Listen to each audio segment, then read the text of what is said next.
ډېر وخت وشو جانان نه راځي، ډېر وخت وشو جانان نه راځي، زما د خوږ زړګي ارمان نه راځي، په انتظار کې ورته مړ شم کنه،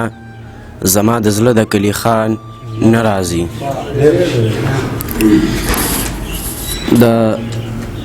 سحر صاحب په اجازت سره غزل مطلب دا چې ستا په سر می دشمنی شوه، ستا په سر می دشمنی شوه، ځکه حور می ځواني شوه، د زړګي هره حصه می ستا په سترګو کې بندي شوه، ستا په سر می دشمنی شوه، ځکه حور می ځواني شوه، د زړګي هره حصه می ستا په سترګو کې بندي شوه، لکه وږي په شان سوځم سره لمبه می زندګي شوه.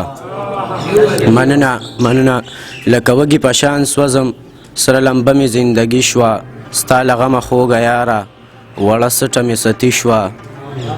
ستا له غمه خوږه یاره وړه سټه می ستی شوه، د غمونو سره روغ می خوب خندا سمې بدي شوه، او ستا کمسی د تورو زلفو بخښنه غواړمه، ستا کمسی د تورو زلفو ما ارباز ته تېزندي شوه.